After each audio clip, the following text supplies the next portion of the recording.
Yeah, go on. Okay, so good evening, everyone, and welcome to a very special edition of the Tilton Talk Show, sponsored by AMG Logistics and in association with Her Game 2. I'm Paul Hickis, and I'm pleased to be joined by Claire Giblin, as always. Good evening. Mr. Fixer, Craig Courtney.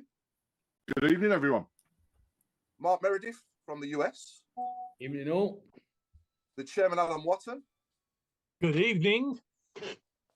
Chris Brown. Good evening.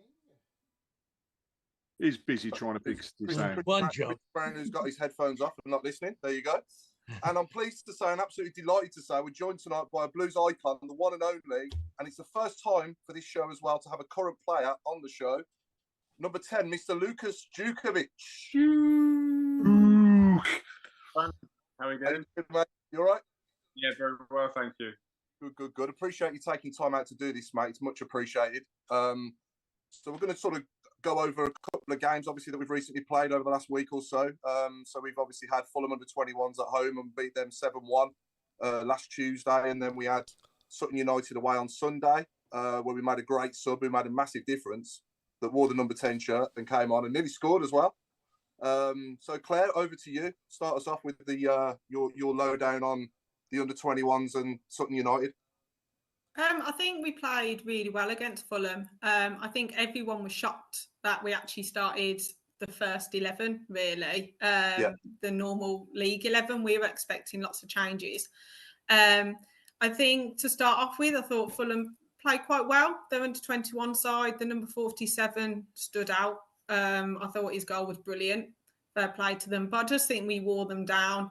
And it was so nice, the fact that we carried on playing our own game. We got Dykes on the score sheet. We got lots of other players in with the goals as well. So that was really good. I thought the atmosphere was okay. I'm surprised there wasn't more there, considering you can get away points for that as well. But I thought fair play to them as well. I think they brought about 18 fans. So it was quite nice for them. More stewards than fans. Yeah, that's what you call proper diehard fans, isn't it? Yeah, and I just thought that we just played our game, and you could tell it was men against boys. Going on to Saturday, I think fair play to Sutton. I think that they defended quite well. They sat back in there. They had 2 banks of 4. At some points, it was 5 or 6. And they made it really, really difficult. I thought the Laird penalty that should have been was ridiculous. I don't know how it happened. Obviously, we couldn't really see from where we were. But it was a lovely little ground. They made us feel really welcome. The stewards were really nice as well. And I just think that we played our game again. I just think we need to kind of make more chances in front of goal. And I thought that some of the crossing was really good. And not just because he's on here, but I thought that a lot of the time we were crossing the ball and it was crying out for Jukey to come on. Yeah. And then obviously Jukey came on, and to be fair, mate, you absolutely played out your skin. You made such a difference. I mean, I've told you before, the turn and the shot, I thought it was in. And we always get really excited when you come on you to score. So really happy to go to the next round. And I think that it's building, isn't it? I think, we're now second, but we just need to just make a little bit more in front of goal. I think take the chances that we create, but really pleased again. Another 2 wins.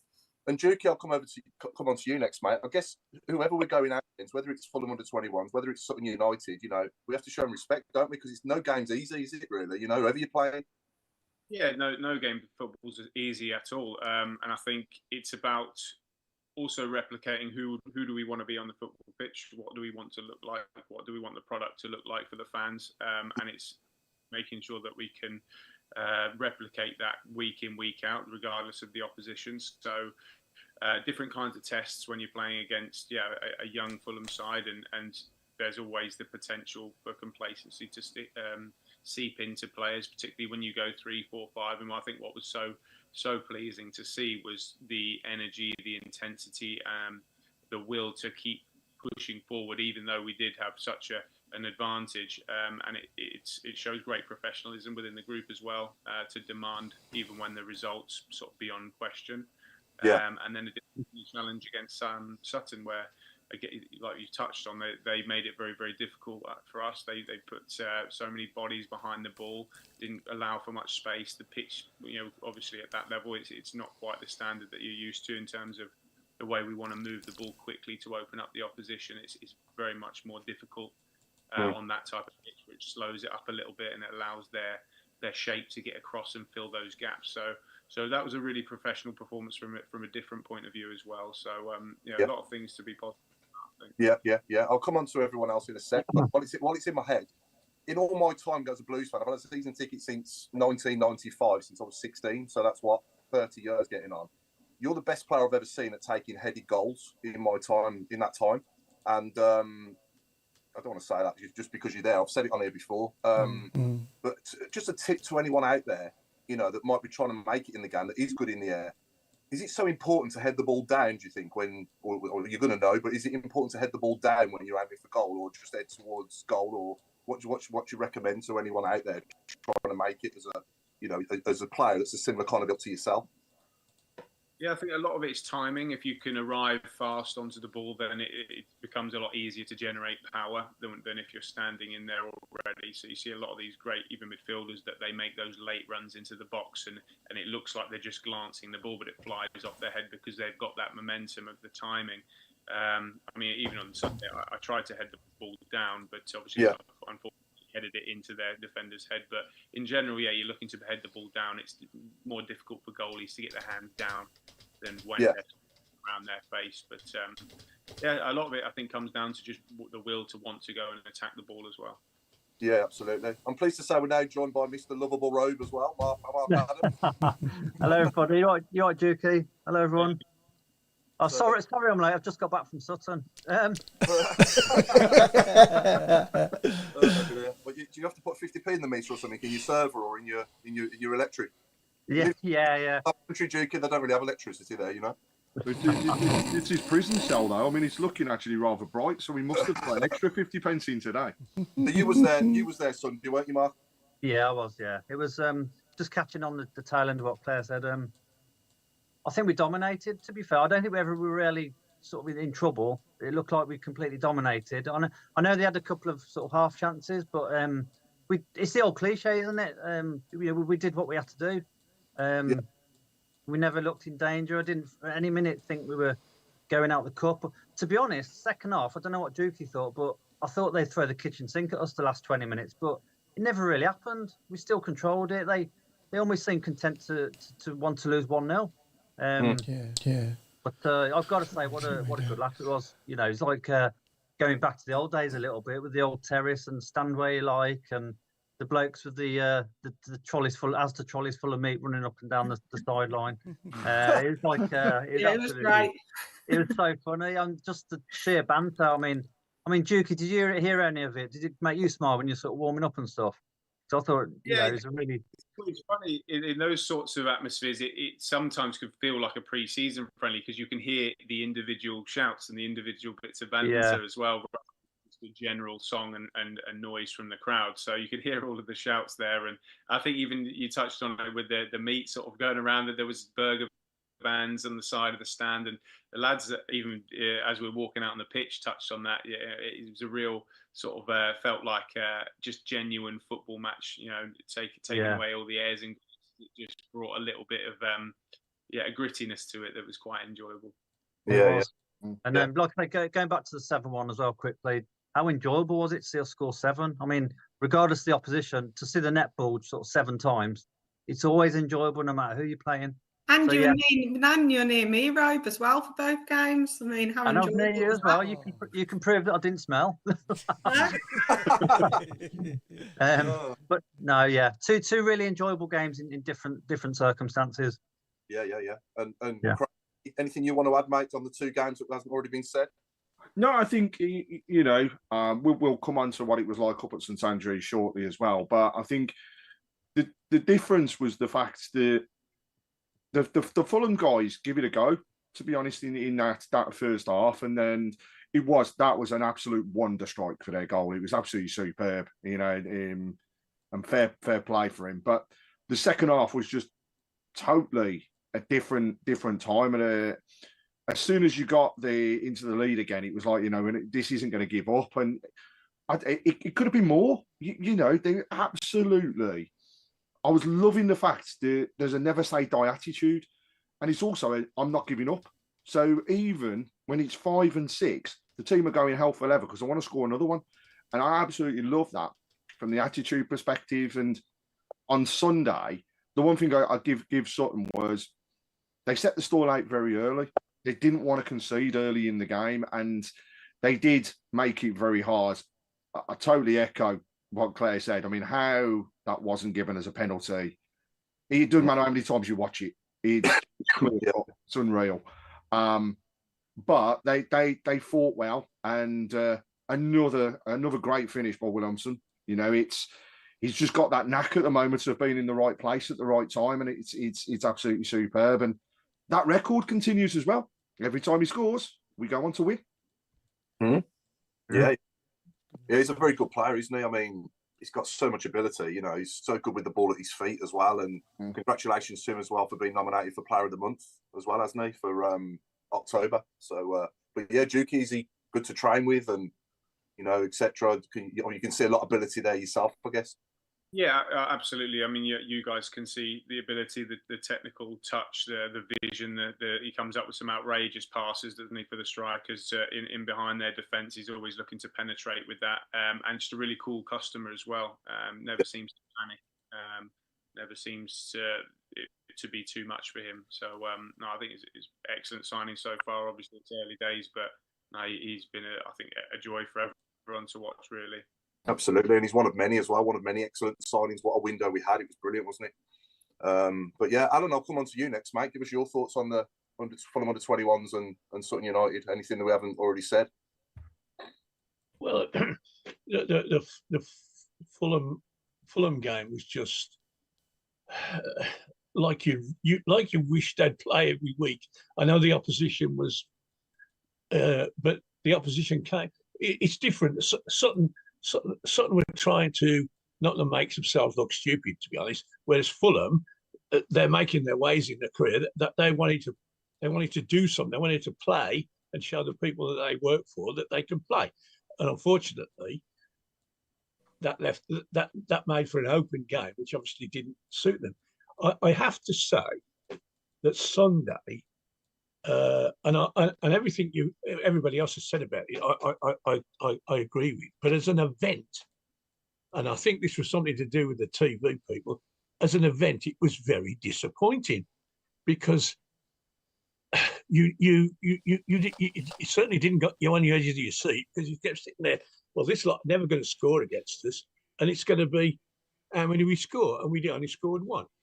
That's fine, professional performance and all this, but having sat through Tamworth and Huddersfield, and then Northampton and Kettering, which were cup ties, you know, to die for, as was a bit of an anticlimax, and I was kind of hoping that we would show the world that, you know, this is FA Cup football as it should be played, and it wasn't. And no complaints about anything, you know. People did their job, but I was quite excited on Sunday morning, thinking this is going to, you know, following on from these two games I'd watched, you know, this is going to be the FA Cup, and it wasn't.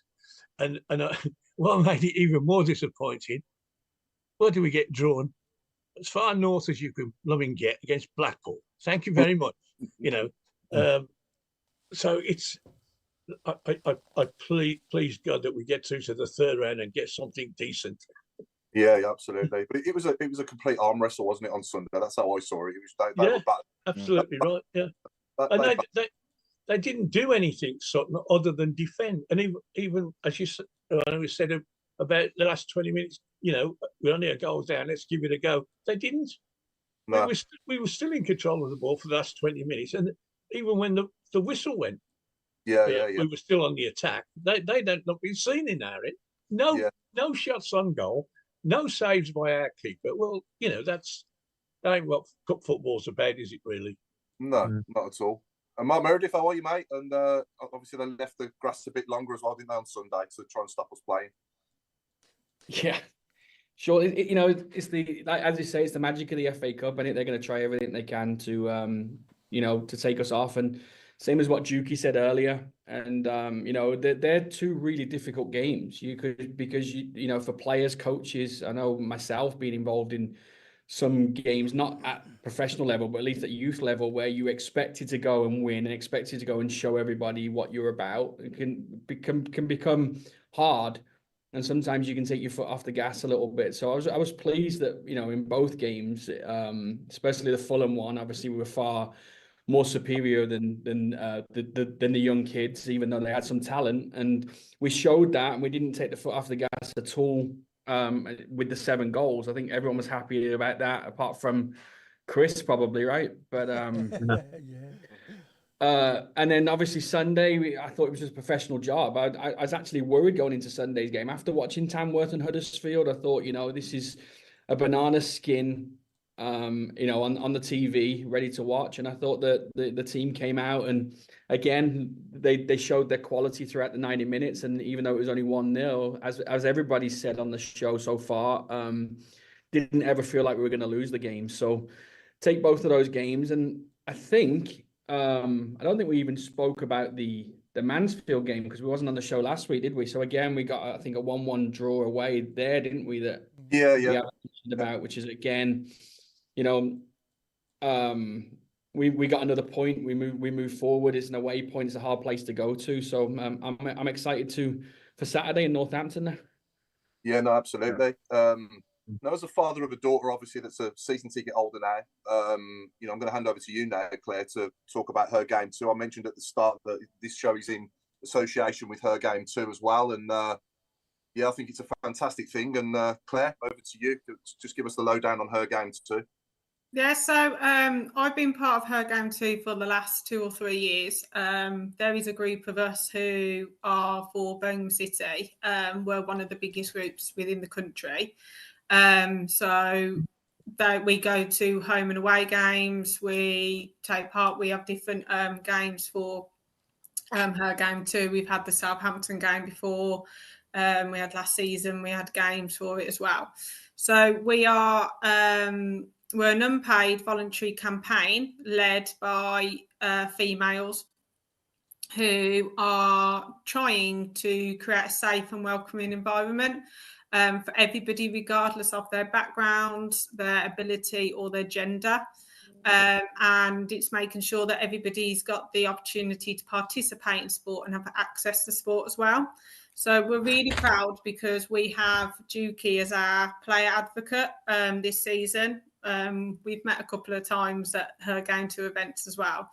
And it's really important that we have male allies within the Her Game Too campaign, and we really value Jutkiewicz's support, and it's really important that we have, obviously, I know on this show, I'm really grateful that I have all of you guys as well, as, you know, you listen to the opinions, we have women watching as well, and it's great that we've got Jutkiewicz there as like an idol that people can look up to and listen to. So just some questions for Jutkiewicz with the Her Game Too campaign. Why did you become an advocate of it? So yeah, I've been to a couple of the games where Emily's it's been the Her Game Too fixture, and I've met with you guys after the game and spoke about what you're trying to do, and so I was always aware of it in the background and thought it was a tremendous thing that you were doing. And then Emily gave a sort of a presentation after training to all the players, and she mentioned that there were advocates at most of the football clubs within the Football League, and that there wasn't one for Birmingham. And yeah, I just felt like it was something that I wanted to be involved in. I thought it was something that's incredibly important. Got a little bit of skin in the game myself with you know, have a daughter that I would hope in the future is able to go to football games and not have to feel like she's out of place, or not have to feel like that she doesn't belong. So within the sport, Jukey, do you think that there needs to be more done? Do you ever hear it on the pitch, or do you ever see it? Have you ever seen it within all the years that you've been playing?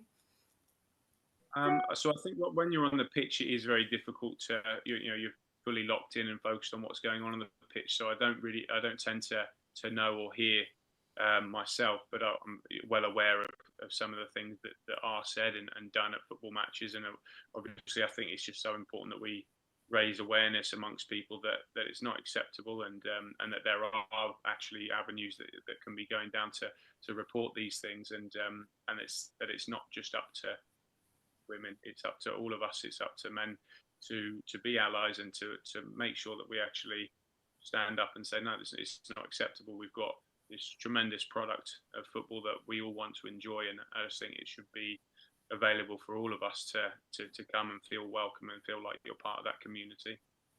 So I think that there's it's important that we all stand up.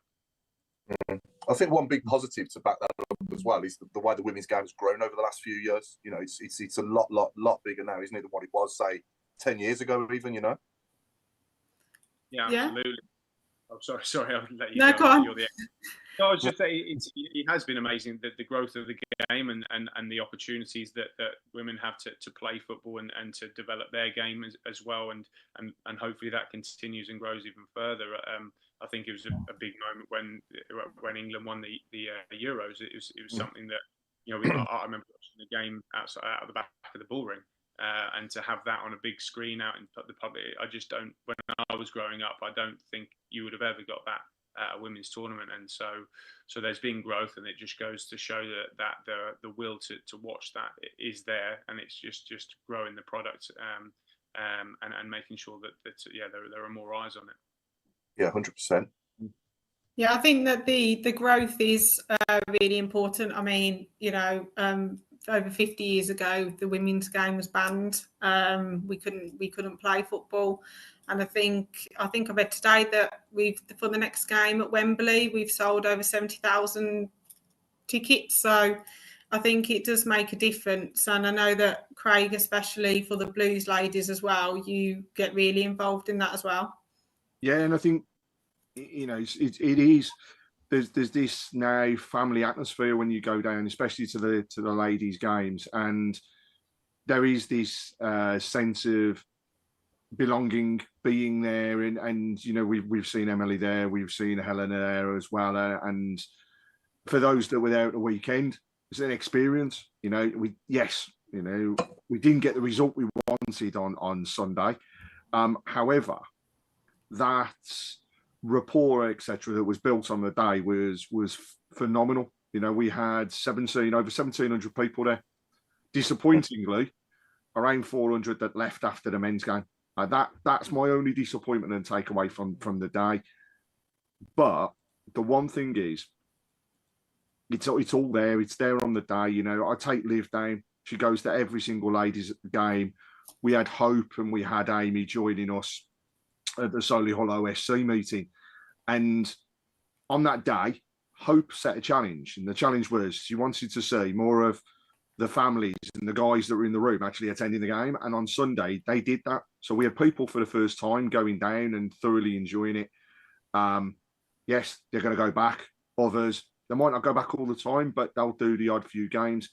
And that all comes down as well to the work that's been done with her game too, about attracting people down to the games, getting involved, and making sure that ladies have the opportunity as equal as the men to show the skills and talents that they've actually got. And I'd love nothing more than maybe one day to see a mixed team fielded, because I think whilst the physicality might not be there, what I can say is the drive, the passion is, and they absolutely love it, and that's the way it should continue. And it comes down to people like Duke pushing and showing how much it cares within the men's game to bring it also to life. You see more families down at the men's as well now than ever before. I mean, God, a few seasons ago, it was me and one daughter. Now it costs me a fortune because it's me, two daughters and a wife. You can afford it. So, it's that's what it's all about. And Paul, you've mentioned your daughter going down with first season tickets. So it's definitely expanding. No, 100%, yeah. And even off the field as well, when you switch the television on now, you see Laura Wood, you see Karen Carney, you see Sue Smith, you know, and these are all really good at what they do as well, you know. So, and again, going back 15, 20 years, you wouldn't have seen that, would you, you know? So it's definitely making a big difference, Claire, I think. Not just her game too, but in general, you know, the overall message. Yeah, I think like when I was younger, I was the only girl who was playing football. I know there's lots of girls who play in boys' teams as well. I know more people than not that are accepted, like women are accepted.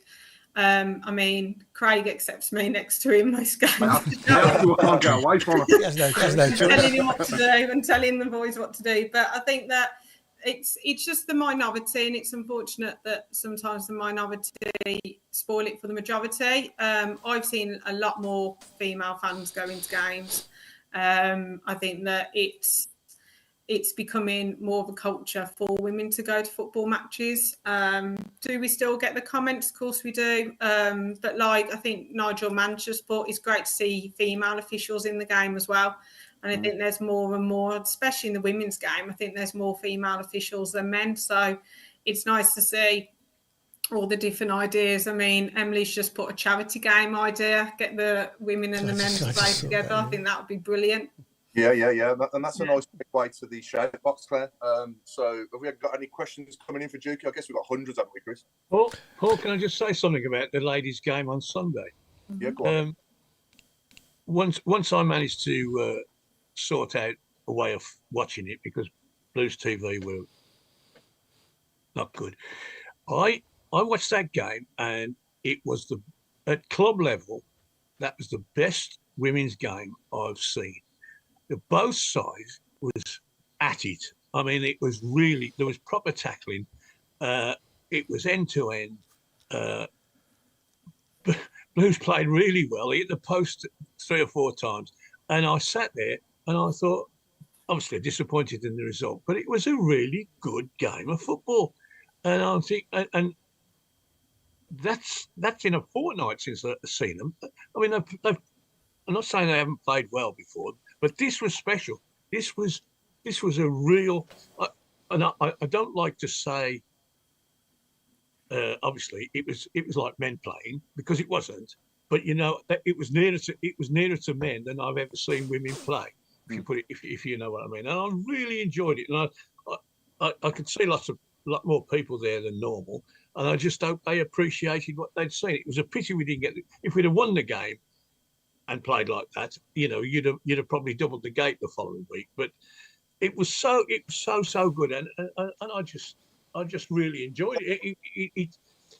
The disappointment I'd watched, having watched the men for an hour and a half, and then watching the women, really, I'm not criticising that men. I'm saying the girls had a real good go, and they were obviously pissed off that they were losing, and they really had a go, and it made for a good game. Every week. Always once do you need to find that bleep machine. On the message board, Jukey, there's one particular person that I've got to give a shout out to, because I know you met her at the pre-season game at Solihull Moors. She's a member of Solihull OSC and an absolute scream, always at the ladies and the men's as well. Stacey Mason. She has constantly posted questions on here. I'm not going to read them all out, but there's one in particular that I've got to get an answer to. She wants to know that when Blues play Blackpool in the FA Cup, will you please go on the Pepsi Big 'Un with her? The roller coaster. The last 10 years on the roller coaster. Hopefully I'm in the squad. Yeah, I'd love to. Yeah, I mean, fingers crossed I'm travelling, yeah.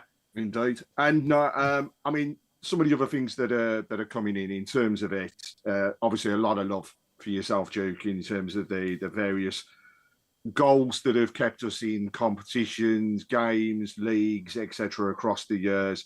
The stalwart has been used on numerous occasions as a way to describe your time at the club. I've got a question. It's a little bit left field, but you scored against us, against Tilton. I thought we'd move on from that. Yeah. Well, my question is, at the time, obviously everything was downtrodden. We were going out the league. When that second goal went in and the equaliser, how did it feel to be on the pitch and to hear that sort of noise coming from the set of fans? And did that at all sway you towards coming towards Birmingham?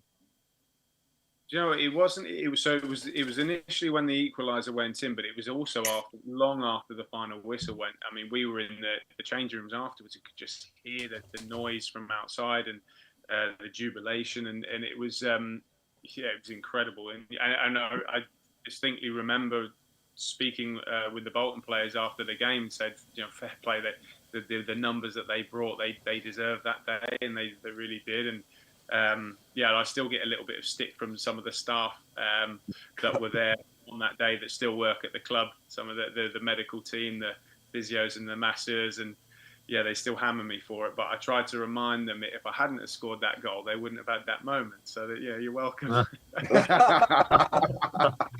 I think we forgive you for it, mate. You've more than made up for it in the last 8 years. Definitely. Yeah.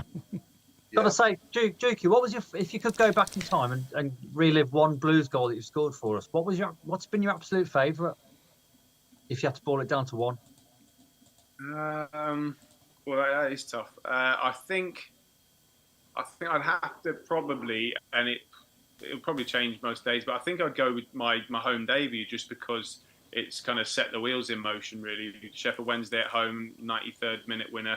I'd been out injured for so long, and I really, at that point, I wasn't sure of my standing in the career, whether I was going to continue to have a career in the game. I was really fighting for it. I'd had a year out with a knee injury, played a lot of football. Was coming to a new football club, and you hope to try and make a good impression. So to score the winner on my home debut like that, I think, that was definitely a pivotal moment for me. Sheffield Wednesday, wasn't it? Yes, yeah. Remember who put the cross in? Yeah, it was Jax Magoma. In the area. Yeah. Now, you started out your youth career with Southampton and obviously then Swindon, wasn't it? And then you finished up playing for Swindon and then finished up at Everton, wasn't it, after that? How did that come about? Yeah, so I was at Swindon I left school and went to Swindon and then Everton. But I managed to get into the first team at a relatively young age, and Everton took a punt on me at that point. So I went up there I think I signed when I was 17 and went up there when I was 18. So it was quite a big move for me at the time, really, to travel up there. And in hindsight, but perhaps not ready for that big move, but certainly a learning experience for me. Yeah, absolutely. And then on to Plymouth on loan and Huddersfield. I've just got your Wikipedia in front of me. I don't know all this off the top of my head. Motherwell as well. I think you scored the goal of your life for them, didn't you, up in Scotland, Motherwell? I remember that. It's like on an angle, wasn't it? You just absolutely pelted it on the volley in the top corner. Yeah. No, my friends told me to just stop playing it after that night. They said, "Look, you're never going to score a better goal than that. You may as well pack it in now." So yeah. That is your best goal to date. Is that your best goal to date as well? Would you say? Yeah, probably. Yeah, I'd say so. Yeah. Anyone that's not seen that, do get on YouTube and just type in Lukas Jutkiewicz Motherwell, and you will get that goal, and it's just absolutely incredible. But for me, was that during the 6-6 draw? Yeah, it was the 12th goal, actually. Yeah, 12th goal. Yeah. Wow. Yeah. But yeah, coming on back onto your Blues goals, one of my favourites of yours was the header away at Forest when Mags put it in again, and the way you redirected it into the far corner in that yellow shirt was just beautiful header. And way end behind that goal as well. Yeah, that was a great moment. I love that. Yeah, the limbs were unreal, weren't they, when you scored that? It was a good moment. Yeah, absolutely. So yeah, any other questions coming in? Let's do fire in your live questions for us, everyone that's watching on the shout box, and we'll ask as many as we possibly can. But Craig, are you picking up any more, mate? Yeah, so a couple of people are asking, in terms of your time at the club, you've mentioned then a couple of the goals that you've scored. Of the players that we will come on to in the future, they've said, who was the funniest in the dressing room that you've actually been with? And it hasn't come out for a while, but a question's there. Any stories? That I can tell on this? I'm not. Oh, it's the funniest. I mean, there's always characters in the change room, and if I say David Davis, I don't know if you people would believe me because he's so dry, but some of his one-liners are incredible. Like how sharp he was. Yeah, he could end someone pretty quickly with just a comment. Yeah, we've had Digger on the show before, Jukey. He was brilliant as well. Yeah, I mean, and he wouldn't have even shown you half of it. He was hilarious. Yeah, he would drop people. He was so funny. But yeah, I mean, even dare I say, like, even people like that, yeah, you just wouldn't expect, like Scott Hogan, incredibly dry banter, like, yeah, so sharp, so quick with his wit. Really, really fun to be around as well. Yeah, I think, I mean, you'd always have people that, there's different types of characters as well. You know, Harley Dean was always someone that was really bubbly, always playing jokes on people, always trying to lift the mood of the place. Someone like that as well was always a bit of a character. And then again, someone like Lee Camp is one of my favourites. He's a big fan of The Office, so every single day would be a quote from The Office. And it seems to be something with goalkeepers, to be honest. I end up being friends with goalkeepers. I don't know if it says something about me or about them, but John Ruddy, Adam Legstins, Neil Etheridge, all really good friends of mine. But I think the common denominator there was their love of The Office. Yeah, now going back to Harley Dean, I remember him when he came on the show telling us that he glued your shoes to your locker, to the surface of your locker. He did. You know, I think it was a game that we were winning, and he was not in the squad, and he thought it was I had these terrible shoes. I'm not particularly fashion savvy, so just to say the least. I wear what's comfortable. I'm not up with the trends, and so the lads like to give me a bit of stick. But yeah, he was not in the squad for this game, and I think we were winning, so he thought it was safe to come down to the changing room and super glue my shoes to my locker. And I think that whoever we were playing against equalised and looked like they were going to get a winner.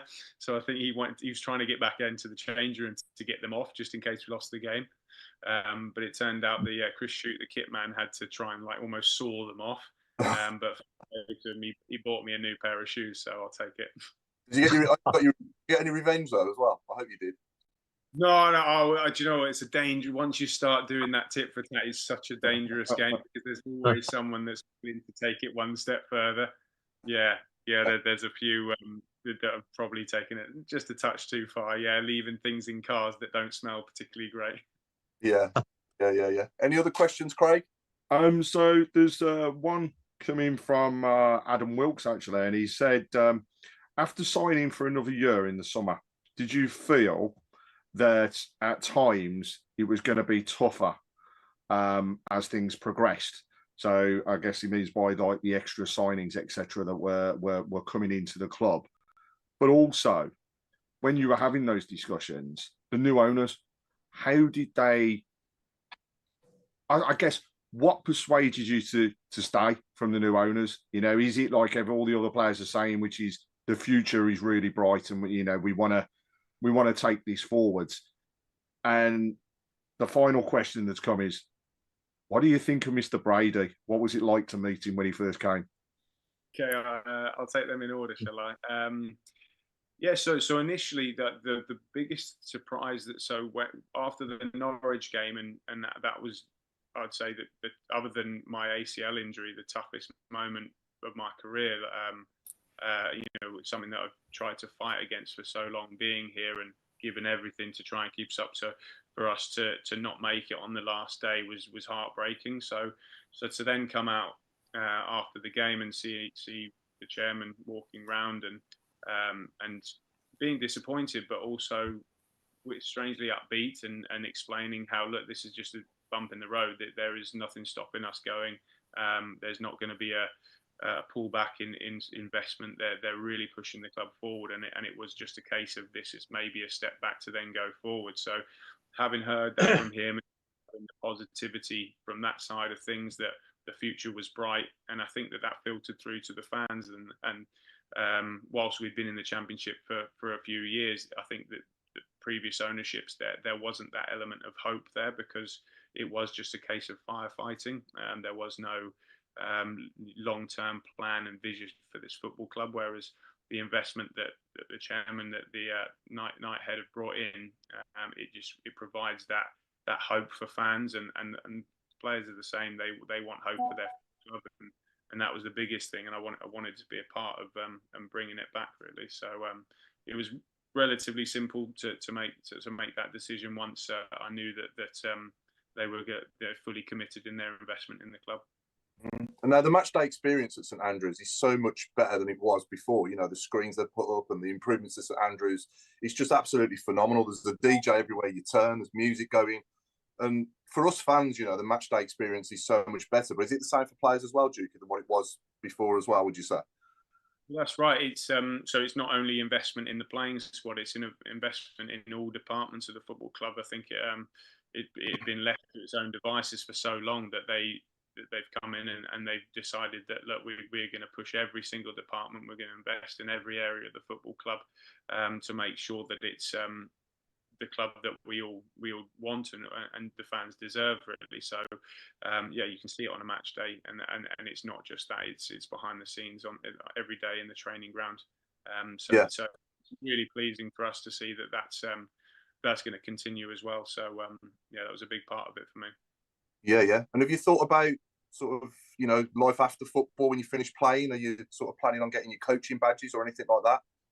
Yeah, so I've done some of my coaching badges. I've done a degree in sports directorship, a master's degree from Manchester Uni. I finished that in July, which was great to have that done, and that was a couple of years. So to have that taken and sorted, that was a big weight off my shoulders actually to get that done and graduate. That was great. Doing some scouting courses as well. So yeah, I've been dipping my toe in a little bit of everything really. I think day to day, the way that I am, the way that I like to train, I kind of want to think and focus only on being the best professional I can be on a day-to-day basis. But then when you step away from the club in my evenings, I do tend to start thinking about, I'm no spring chicken. Of course, I have to start thinking about what that's going to look like and how I'm going to hopefully transition successfully from that. Yeah, absolutely. Well, we've had a couple of other comments. Yeah, go on, Craig. Emily Drakely, first of all, obviously a huge link with the Here Game too, and actually, you know, founder really of the group, had said, I think the response to you coming on this podcast tonight says so much, Duke. Your attitude and support is something that many people look up to, and we are so proud to have you representing us. Thank you. And I think that just sums up why a lot of fans and people are feeling. Nigel Mann, though, has said, please, before the end of the season, with all the cost of living issues, can you think about having Duke put on the back of your shirt rather than your full name? You still have to pay per letter, is that the case? Yeah. Unbelievable. Yeah, no problem. I'll see if they can change that in my EFL register. And then others have said, who was your inspiration when it came to football, and what made you come forwards towards the professional side? Who was your, I suppose, idol at the time? So I grew up in Southampton. So for Southampton fans, Matt Letizia is kind of number one, really. He's the guy for us. He was someone that I loved going to watch down at the Dell when I got an opportunity to. And then on the other side would be Alan Shearer at the time. Again, he's that sort of old school, old-fashioned centre forward, really. Put his head in where it hurts, that sort of thing. And I really liked his style of play. And I guess, tried to model myself on that a little bit. So those were the main two, really. Yeah, those. That explains the one-arm celebration when you score. Yeah, it's been a little while, so I have to remind myself. Maybe I have to change up my celebration, perhaps. But yeah, no, I grew up. So it was my mum and my four sisters growing up, and to be honest, none of them were interested in football actually. So it's a bit of a random one that I ended up playing football to begin with, and then making a life out of it really. So yeah, it's just one of those things, I think. Yeah. Michael Mann's also asked, is it true that you play the guitar in the dressing room, or is it just a rumour? Not in the dressing room. I'm not sure, yeah. I'm not sure the manager would be too happy with me interrupting his team talk with an acoustic rendition of Keep Right On or something. I'm not too sure. Can you do that? Can you play it? Okay. Can I play? I can play a little. Yeah, I mean, I don't know how well I can play, but yeah, I do like to play in my spare time. Can you play keep right on though? I'm sure I'll be able to. Yeah, I mean, not right now. I'll have to have a little bit of practice. But Have I'm a sure I can practice and then come on at the end of the season, and you can. I was going to say entertainment for the Players Awards. There we go. We've already sorted it. So anybody from the club we'll get a nice little stall set up. The most people I may have performed in front of are probably my wife, my 2 kids, and maybe the in-laws. So I'm not too sure. You sing as well, Jukey? You sing as well? No, now you're really trying to embarrass me.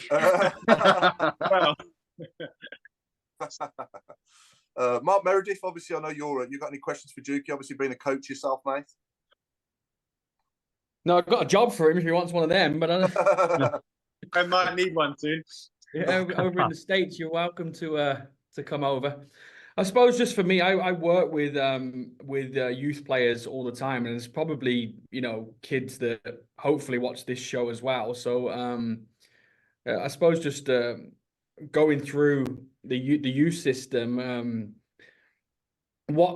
what made you continue to do what you're doing then to become a pro? Was there something? I know it's a hard. I talk to my youth players all the time about how hard it is to stay away from everything else that's going on and concentrate on football. But coming from someone like yourself, you got some advice there? Yeah, I mean, it certainly is harder nowadays as well for young kids. I think there's so many distractions for them, more so than perhaps when we were growing up. I think I have to, worry and think about that with my own kids. And there's so many these games, consoles, all of sort of social media as well. When you start to grow up, there's lots and lots of distractions for them. But I think for me, it was just finding something that you're passionate about, whether that's football or something else. It's a case of if you're passionate about something and dedicating to yourself, then even if it's not about making it as a professional footballer, that those sorts of dedication to a craft can serve you well in all aspects of life, in my opinion. It's not just whether you make it as a pro or not. But I think your attitude towards your craft is the main thing for me. Yeah, 100%. Yeah. Now, question from me again. We want you to build, and everyone's aware of this, so we want you to build the perfect Blues player based on these stats from who you played with for us over the years. Left foot, right foot, speed, heading, passing, dribbling, skill, and football IQ. So we'll start with, who's the best player would you say you played left-footed at Blues to start with? Left-footed. So let's put a short list together. So you're thinking someone with a great left foot. Jonathan Grounds had a really, really nice left foot, didn't he? Pedersen. Yeah, Christian Pedersen was left-footed. Yeah. Terrell. Even John Terrell. Yeah. John Terrell was quality, wasn't he? Yeah. I think even someone like obviously you'll remember Steve Seddon didn't play a huge amount of games of Blues, but had a great left foot actually. I think we'll probably go with if I'm not obviously my left foot maybe, I don't know. I think we'll have to go with Jonathan Grounds on that one. Yeah. I think, right foot. Lovely left foot. Right foot. A few, isn't there?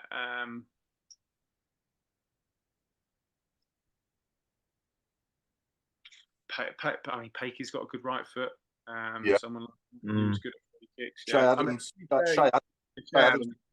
Hammer foot, didn't he? Even he someone like Craig Gardner, what he could do with a dead ball with his right foot as well. Yeah, definitely. Speed, fastest player you played with? Fastest. Isaac Vassell, another such a shame that his injuries got the better of him, because I felt like there was a really, really good player in there and someone that was going to go and go on to a higher level as well. But he was so explosive. In the end, it's probably something that might have actually hindered him. But yeah, he was rapid. I remember him going on a run against Bournemouth in the Cup. And then he got injured not so long after that, didn't he, against them?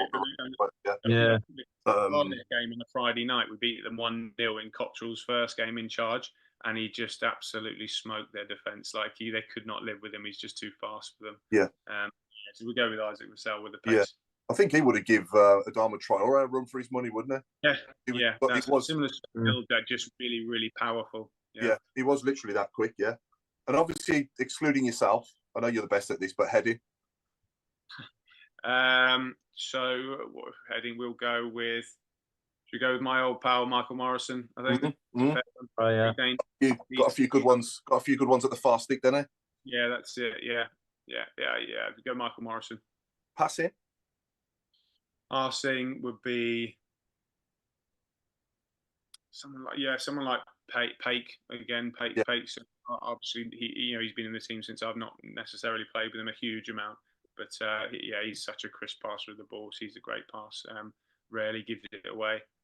That sort of player, I think. Yeah, maybe he's got everything, hasn't he, to be with us a long time and eventually get us exactly with us, hopefully. He's another one of those players that you kind of hope that it grows with the football club. I mean, I apologise to any of the players that I'm missing out, because I'm sure I'm missing some obvious ones, really. But there's been that we touched on earlier, that many players that have come and gone in the last 8 years. Yeah, absolutely, and I appreciate I'm putting you on the spot a bit as well. Skill, someone like Jax McGoma was a pretty skillful guy. Even John Terrell, an incredible feat. Someone like that. Even Dan Crowley as well. Dan Crowley, excellent first touch. Really good close control, that sort of thing. Yeah. Go with John Terrell. John Terrell, and then finally football IQ. Football IQ. Is it the obvious one? Is it the obvious one that's probably going to win a Ballon d'Or? That one are we going to go with? It's not you, Jukey. You never say never. Could have been. Yeah. So I think you'd have to say probably Jude. Maybe not at the time, but I guess it's something that he's. Yeah, I mean, even then at that age, he had a great footballing IQ. But he's someone that just sees the game very, very, very comes straight forward to him. And while we're on that subject, obviously I've got that shirt on tonight, especially as well from that season. But would you say that when he played for us that season, and obviously you were the first, I remember you being the first person to jump on his back at Charlton away when he scored that lovely goal. Yeah, I don't know how he carried my weight. I'm not sure. But would you say that he would have got as far as he did so soon, or was it a surprise to even yourself how much he actually grew in such a short space of time? I think it was pretty obvious that we were dealing with a very special talent from straight away, to be honest. But could we have predicted that he's gone on to do what he's done? Winning so much, scoring so many vital goals for the biggest club in the world before he was 21. I think that that would have been even a stretch for that. So it's just incredible to have done and what he continues to achieve. So it's exciting to see what his career is going to have in store for. Absolutely. Alan, you got anything else you want to ask Jukey? No, just a nomination for your best header was the one at Reading. Last time we played there, that I was right behind you when you headed that, and it was never not going in. Goalkeeper was in another county when he went past him. I thought that was my favourite. Yeah, I was thinking Reading at home when I ended up sliding into the billboards. I think I ended up a diving header and end up just carrying on sliding into the billboards and hitting my head. But that was I really like that one actually. Yeah. Two further questions have come in on the message board. Shout out to. So the first one's from our friends at Blue Tube, and they've said obviously Tom Brady coming into the club and having involvement from a physical side of things with his group coming through. So have you seen much of a difference or felt it yourself since the regime has started with that? So I think again we touched on how the ownership have invested in every single department of the football club. So the sports science is no different. Like they've given us so much more than we would usually have, just on a day-to-day basis with even the supplements that we were given. There's so much more available to us just to make sure, particularly through the winter months, easily that people get ill, that you start to fatigue during those sort of long winter days. So from a supply, from supplements, that sort of thing, it's a real noticeable difference to the machines straight away that we've got state-of-the-art facilities here. So yeah, there's been a massive investment in that area from the owners, which is obviously hopefully you guys can see that out on the football pitch. Yeah. The other one is it true that when you first came onto the pitch and you heard the fans going "Jukey," that you actually thought they were booing? Hey, I'm not too sure. Maybe there's a few still booing. You never know. I don't. To be honest, I don't remember that feeling. Other than the fact that we were 1-0 down at home, and I was just desperate to get on the pitch and make a difference. So we ended up winning the game 2-1, and it was a great home debut. But I don't know. It was kind of a little bit of a blur, to be honest. So that might be someone just creating a myth. I've got to say, Jukey, did you ever get the chance to play abroad, or would you like to have played abroad at some point? I did, yeah, I did when I was a lot younger, actually. When I left Everton to go to Coventry, there was an option to go to a club in Spain, actually. Okay.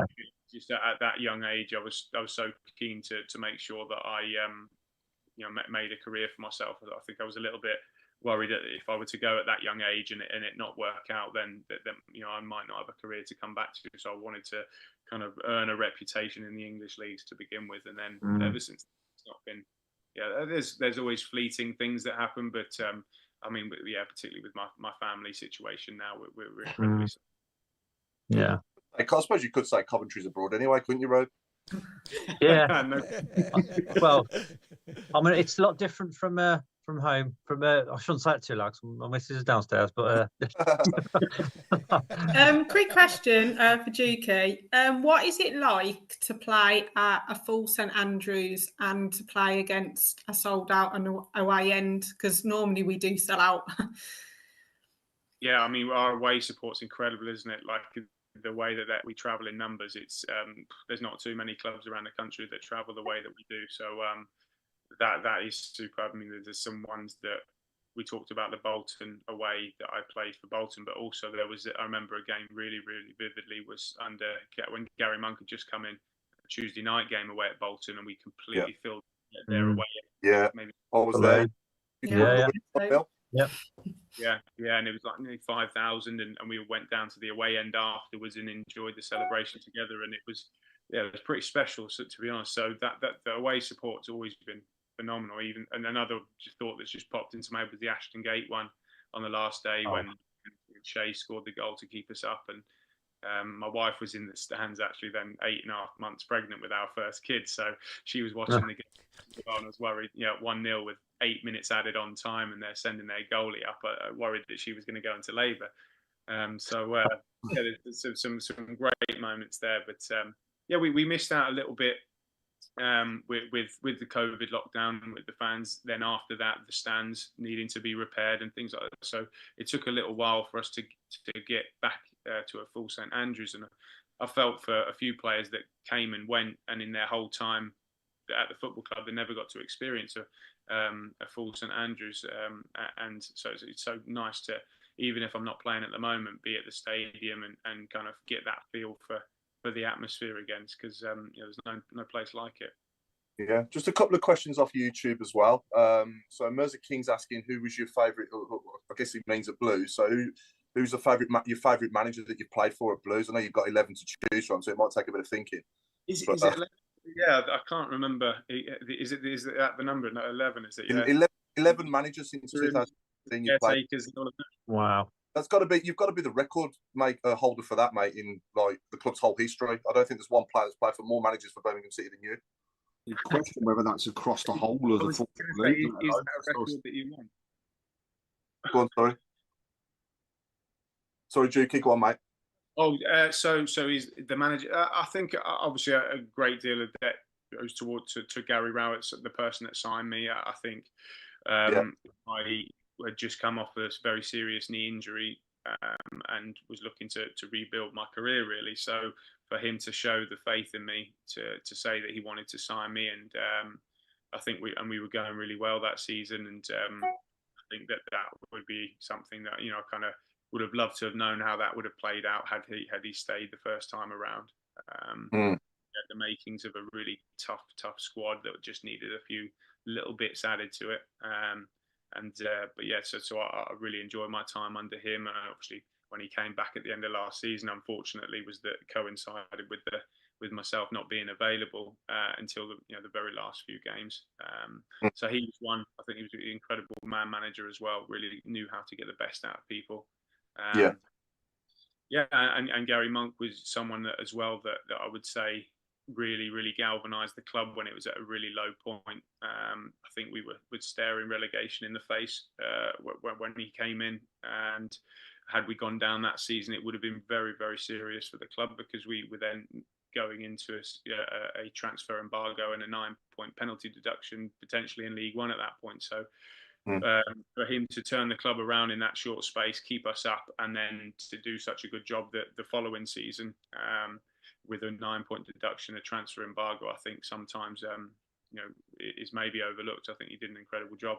So he's another one. But no, we've had some really good ones, and our current manager, obviously, he's a fantastic coach, and he's someone that been so impressed with since he's come in, and to bring together a squad of 17 new signings and make them gel the way that they have, and instill this culture within the club, that the way that we train, the way that we play from scratch is no mean feat.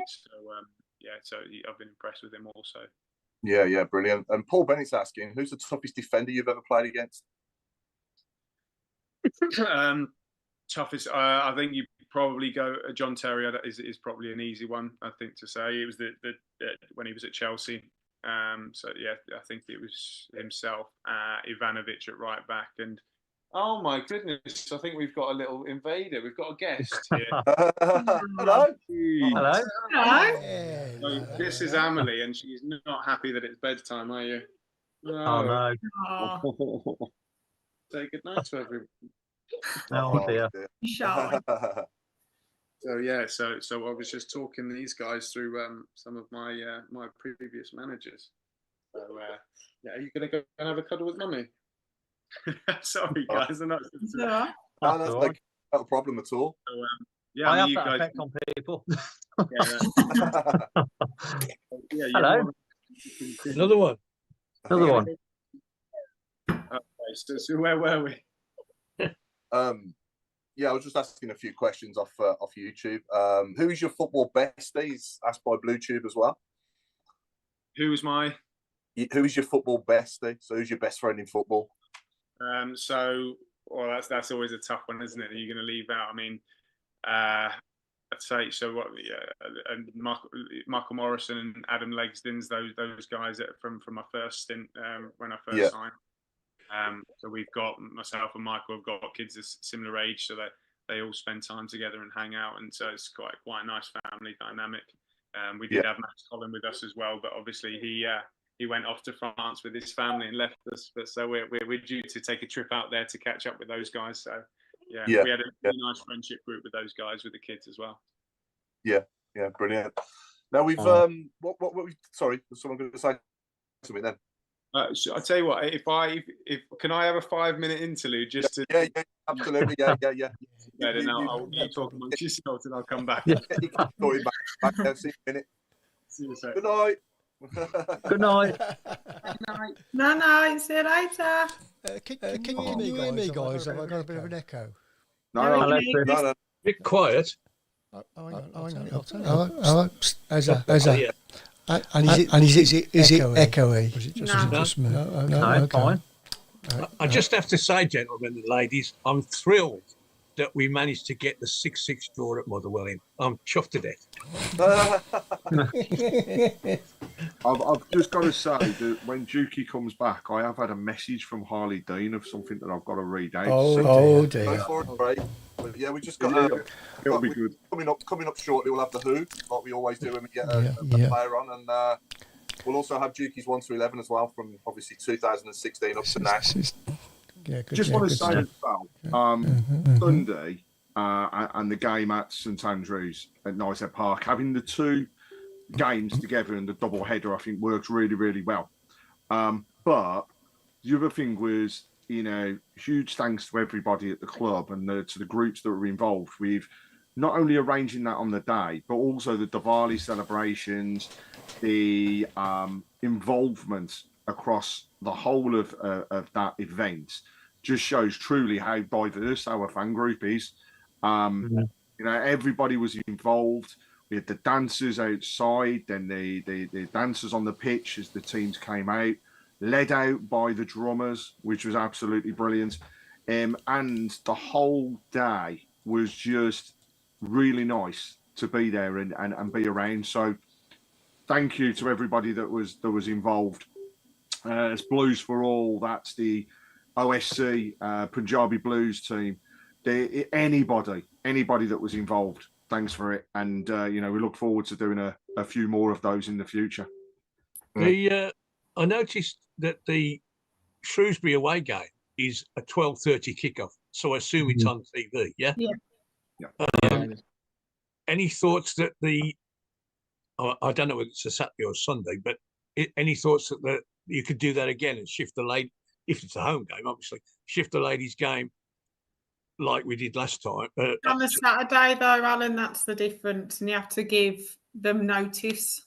Don't we? Yeah, I appreciate that. I mean, it has to be done pronto, but you know, has anybody given it a thought? You know, it has been discussed, and it did come up, and I know has been taken forwards by the club to look at potentially doing not just a double header in terms of the way, you know, TV and then potentially into their to the ladies' game, but also feasibility of actually having a men's game followed by a ladies' game. Yeah. So they're things that definitely are looking at, because we do need to build the support. You know, seeing 1,700 there is great, but also I've been down there when there's been 3.5, near enough 4,000 fans. We've been to Wembley, and I've mentioned it before, but we went to Wembley in the FA Cup final and took 30,000. So whilst it's an event that was there at the time, there is scope, and my encouragement is, and I think to use the words that Hope did when we met her, it was come down to one game, and I bet you'll go to another. And I think that's generally what has occurred, and it's what you hear as you leave the stadium. Even though the result wasn't good on Sunday, there were still people saying, we're going to come back. We really enjoyed it. So I think that is continue to be that way around, and hopefully, Alan, we can do it. You know, but I'd love nothing more. Imagine having a full St Andrews Stadium for a men's game, and then having people around for the ladies. Right. You talk about the ladies' game after the men's game. Does that happen anywhere else? Yeah, it's happened once before at Sunderland. I know it was undertaken. It's logistics behind it is some of the reasons why it's quite hard to do. But then also you got to think to yourself, you go on a Sunday, there's one stand open, you've got all of the people in the stadium just in one area. Whereas if you were to do a men's game, you're talking about keeping it open, having more people around, which means more staff. There's loads of them though, Craig, across country. I know Arsenal have done it. Man United have done it. There's a few. There's always an option that can happen. I know some of the lower teams down the pyramid have done it as well, so it could always be an option going forward. Yeah, you're right there, Jukey. Sorted. Yeah, all good. I think so. Yeah, and until next time, anyhow. So bless them. Yeah, whilst you was away, Jukey, I've had a message, and I'm wondering if you can guess where this may have come from.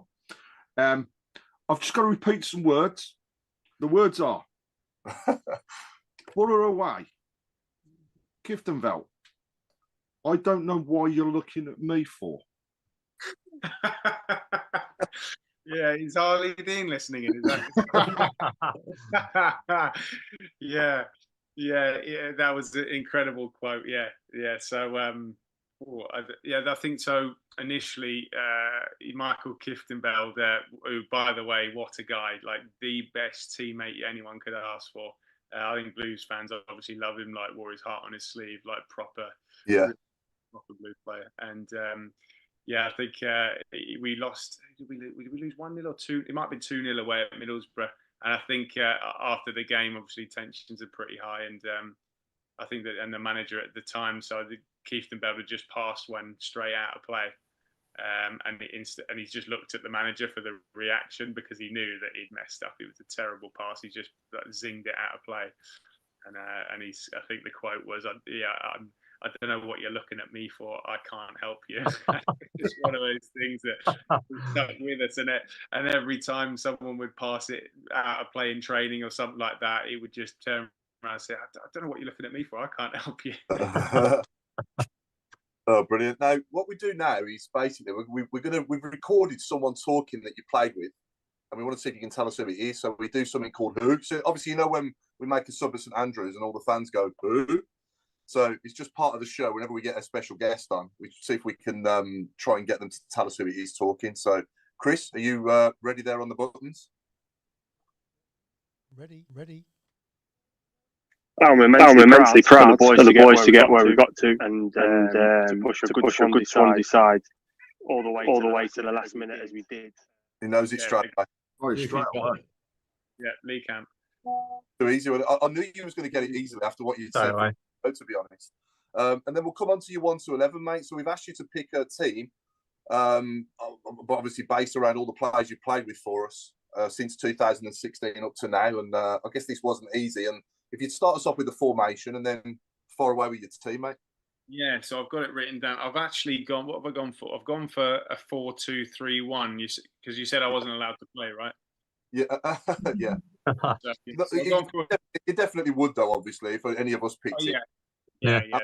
Absolutely. But yeah, you've got a captain and manager as well. Sorry, yeah, we just need a captain and manager at the end as well.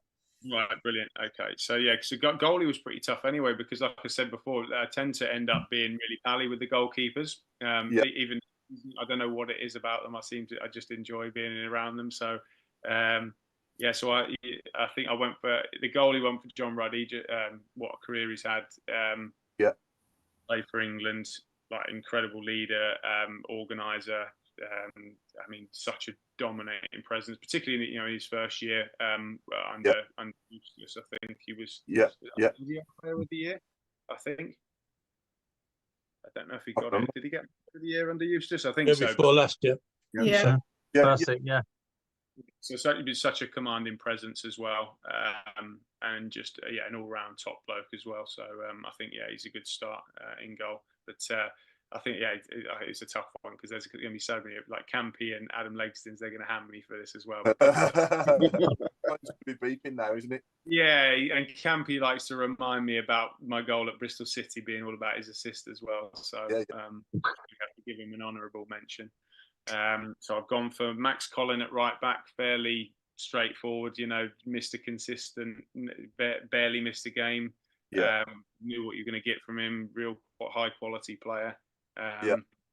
Really good teammate, excellent table tennis player. Just what you want from a fullback. So good guy. Still speak to Max as well as the families are pretty close. Yeah, he's doing okay at Mets as well. Is he still? Yeah, doing well. Yeah, so I think they're looking to bounce back up to Liga. They went down last year, but he's still playing fairly regularly. So I think really good pro. I've gone for Michael Morrison and Harley Dean centre backs. I think I've played alongside them for so long. People that I trust going into battle with, implicitly. Both really good organisers, good leaders, good people that you want to go into the trenches with as well. And could sort of chip in with a few goals from set pieces as well. Yeah, definitely. So I've gone torn between the left back between Paul Robinson and Jonathan Grounds. So I'll probably play with a lot more with Groundsy, but Robbo again, like a great leader, really professional. Would organise everybody around him. Loved the tackle as well, which I think the Blues fans enjoyed as well. And Groundsy, like great left foot, and he scored one of the most important goals that I've been involved in since I've been here. Was the goal right on half time against Huddersfield in the 16-17 season, just before second to last game of the season. Such a weird 10 men. Shade got sent off and they were dominating the ball, and we needed something to hold on to, and he nicked a goal just before half time and kind of gave us that something to grab onto. So such an important goal. So I'll put him in at left back. So I've got two sitting midfield players. I just have to prerequisite this one with. I've not really put in any players that have signed recently, just because I haven't played a huge amount of minutes with them. So I thought it'd be unfair, and then I'd also have to explain tomorrow in the change room why he's not in. So these are all old players, bar one. But I'll take one of them will be Christian Bielik, but then this is his third stint at the club, so I'm putting him in for his second stint. Yeah. Okay. Yeah. So he's Christian in front of the back four with Michael Kieftenbeld. So Christian with his passing range, and then Kieftenbeld's the guy that every Blues fan loves. I think the amount of work that he put in, he kind of covered every blade of grass, won his tackles, and just a brilliant teammate as well. Demanded the most from himself, demanded the most from his boys, and he was someone that you could have a full-blown argument with him on the pitch, and then 2 minutes later, your best mate's completely forgotten, and he was a real good teammate. I always think back to his tackle on Jack Grealish, he's welcome to St Andrews challenge. That was iconic. Yeah, he really is iconic. I mean, I remember we discussed that we'll probably get 1-3-1 at the start, and then but not. I didn't think, and he's like, right, yeah, that's me. Yeah, we got 1-3-1. I didn't think that one was going to be 1-3-1. I don't think you get away with that one. Yeah, when he tackled you, you kind of knew about it. Yeah. I like that he celebrated his tackles as well. Yeah. So further forward, we've got I've gone for Jax Magoma, Jude Bellingham, and Jeremy Bella as a sort of three that can kind of mix in and out. See, there's a player there, Jeremy Bela. He was good, wasn't he? Really good player. So I was talking to someone about this team actually, and they said, "Oh, that's kind of left field a little bit." But it was just, I remember him. He was played out of position so much when we went to two. He often played left wing back and stuff like that. But when we played with wingers and he either right or left, he was so dangerous because he could cross with both feet. He could get you a goal. He could go by someone. So I think he was almost like underrated player, but his numbers were exceptional. And that free kick up at Reading as well always sticks to mind. Yeah, absolutely. Wow. Yes. No, I like Jeremy Bella a lot. And then I've got, it was a toss-up. So I wanted Mags in there, and Riley McGree was someone I would put in there, but I don't think we got the best out of him at Blues. We didn't seem to play him as much as maybe we should have done, because in training every day you could see what a player he is. Excellent player. Always knew where the net was, always finding space in the box, that sort of thing. But I'll go, so I've gone Bella, Jax Magoma, someone that could just carry you up the pitch. He was so reliable with the ball, so worked so hard, and he had a lot of quality as well. And then good, another scorer of wonder goals as well, wasn't he, Mags? He scored some great goals for us. Yeah, exactly, and particularly the way that we played a lot of the time, sort of in a mid block and needing to counter attack on teams. He was someone that we would win the ball, and next minute he could just carry you up the pitch, and then they're having to defend their area. So he was really important for us, and what a signing as well. I think was it Burton that we signed for good signing for the football club, and obviously Jude I would have to put in there for obvious reasons. Really, he's just incredible quality, potentially the most complete football you could see. Really, there doesn't seem to be a weakness there. He can do most things that you'd want a player to do on a football pitch. Yeah, 100%. And a great lad as well on top of that as well, which is important. And then I've got Shea Adams up top on his own. I think he can handle it up top on his own. So I would, like I said, the rules are I can't play. I would have loved to have played alongside him. I enjoyed our time. We got to be a partnership. It was really fruitful for us. But he kind of blossomed in that year under Gary Monk.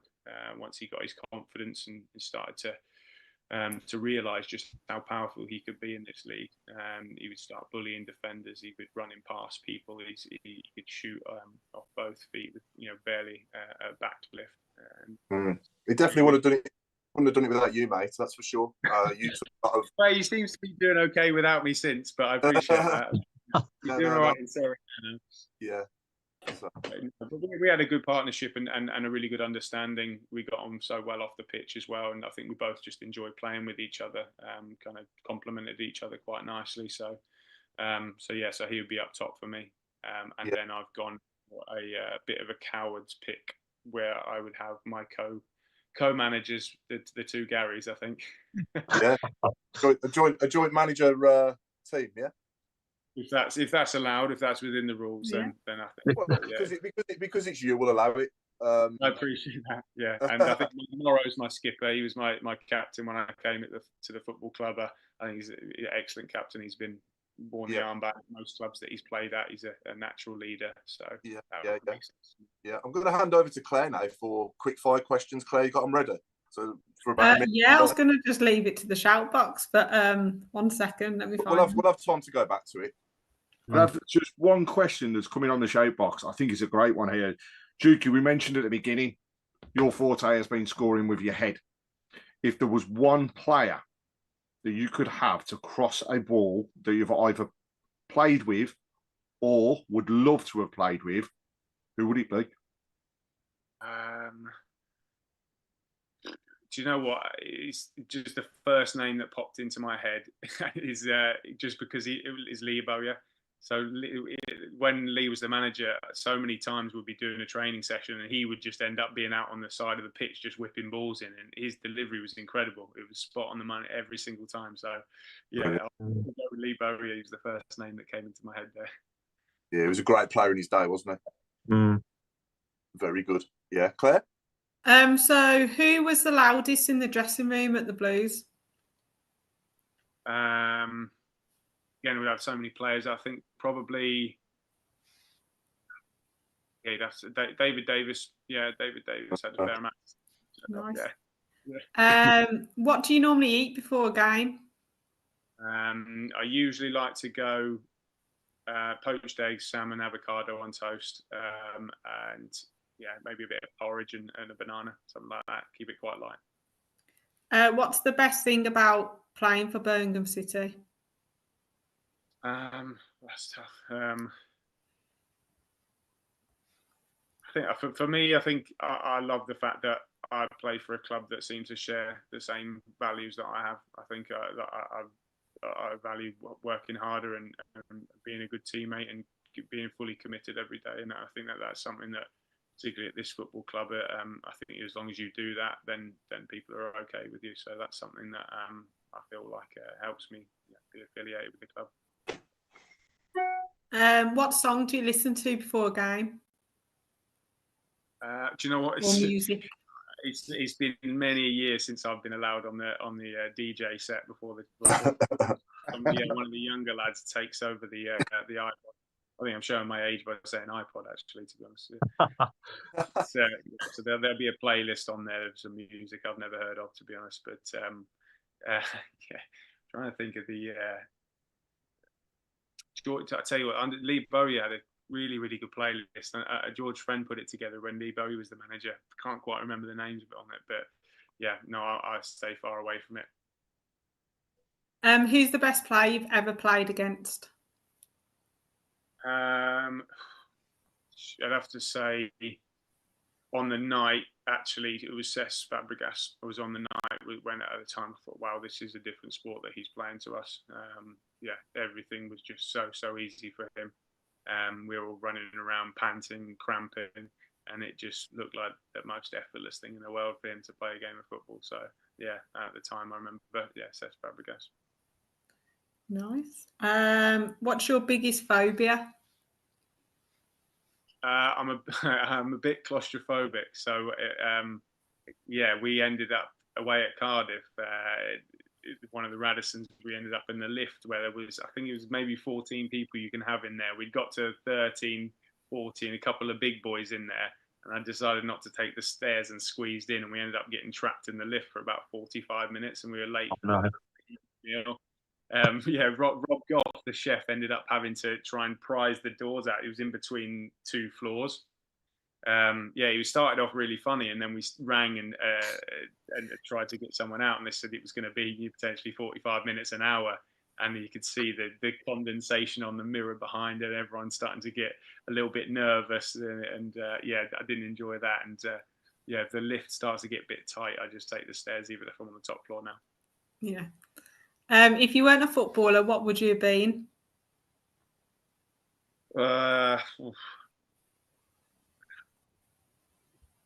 mean, I'd like to say musician, but I wasn't any good, so I don't think so. Yeah, something pretty. I'd imagine something like a teacher or something like that. Yeah. So, sorry, Claire. Simon Andrews has just commented saying he was in that lift with you as well. The coach driver, Simon Andrews. He was. Yeah. Yeah. So he can attest that we were all laughing and joking about it when it first stopped, and then as it went on, people started panicking and sweating, and yeah, it wasn't an ideal situation. I think we had Dan Crowley was in there praying. I think it wasn't ideal. Sorry, Claire. Nice. I think that's it, Paul. Yeah. The only other question, favourite holiday destination is another one on there, I think. So when I was younger, I'll go to San Diego's for when I was younger. I used to go out there, loved it. Just sand. It was great. Bit of surf, it was brilliant. What a relaxing place to be. And then for now, as a family holiday, we love to take the kids to Turkey. I think all the resorts have got everything taken care of for the kids, and it's a nice place to go and relax. Yeah, definitely. Sorry, Jukey, what's your favourite away ground? Favourite away, go with St James's Park. Yeah. Or St Mary's, so I get to go home. Oh yeah. Have you scored? You scored there for us, haven't you? St James's Park, if I remember. Newcastle. No, did I? No, I think I scored in the home game. Actually, I think I scored in the home game. Yeah. Okay. Yeah. Yeah. No, I think David Cottrell scored in the game there. Was it Cottrell? Okay. Yeah. There's another good player, a good crosser of the ball as well. Yeah. Do you know what? Yeah. Apologies, Dave. Yeah, he'd be up there. Yeah. Okay. Any more for any more? Are we at full time now, Chris? Or we got a couple of minutes for some chat box questions? We're done. Full time. 2 minutes. 2 minutes. 2 minutes. Yeah, Craig. Any other questions you've seen? Yeah, well, there's one where people are commenting. They can obviously see the shirts behind you on your camera. I know you showed us just before we started the one which was, I think, the 400 was it appearances. Yes. And then they've actually asked, what is that other one? So this was a gift given to me by the one of the old kitman, JP. So he managed to get. It was the shirt that was actually against Bristol City. When I think it was my 100th professional goal, maybe. So he's managed to get the stills of the goal, and then on the right hand side is all of the 100 goals, what the fixture was, what the date was. So that was a really, really nice touch for me. We surprised it. So yeah, I was blown away with it. It was amazing. I thought it was a list. I thought it was a list of managers that you played for. It was nice. I like to inform Lee Camp that most of them were actually against him. You got any other nice stuff lying around? Oh, here we go. Here he is. Yeah, Mark loves a memento, Jukey. Yeah, he's all over anyone who's got mementos. Oh, is that right? Yeah. So what's one? What's that, Jukey? What's the one in your background? Oh, it's just the old penguin top, my old hooded top. I think there's a £5 in the pocket. Very nice. Right. Yeah, there you go. It's not quite the same, but it's iconic. Yeah, one more, Craig, off the shout box before we wrap up. Actually, I mean, this comes back. You mentioned about goal celebrations, and it's been asked, when Tom Brady first came to the club and you scored the penalty, was the goal celebration a hint towards American football? Yeah, it was. It was something. So I'm a massive American football fan. So when Tom came in and spoke to the group before the game, we were absolutely buzzing with it because it was surreal. Like for someone like that to be associated with our club. Like initially, I thought it was some sort of hoax when I found out. It was incredible. Then him to turn up at the game. So we'd sort of discussed about if someone scores, you've got to do something. I was on the bench and kind of didn't expect even to get on. So when I did, I think I'd only literally just been on the pitch and we got the penalty. So I just grabbed the ball and thought, right, yeah, I'll do that. And then, did the touchdown celebration. Seemed to go down well. Brilliant. Okay, I think that's a lot. Yeah, I think who's your team, Jukey? Who's your American football team? So San Francisco 49ers and my team, yeah. Someone has to, right? But so my friend's wife is from there, so I feel like I've got a legitimate reason. So I said when we used to go to California a lot of the time. We do road trips from San Diego up to San Fran, and he met his wife there. So we thought, right, we've got to pick that team there. So yeah, my wife's from New Orleans, so I have to watch the Saints, unfortunately. Oh, it's a tough year for them at the minute. Yeah, it is. Right, well, as we wrap up into an evening where we find out that beating Bruges away isn't for everyone, and there's only a certain West Midlands club that's done that in recent years. I want to thank you, Jukey, for all your time tonight, mate. Oh, Claire, you got your hand up, and you froze, and she's frozen. That is look at that. Last question she's left. That's a screenshot and a half. That one is. I'm cutting that one. Statue of Liberty. Absolutely, yeah.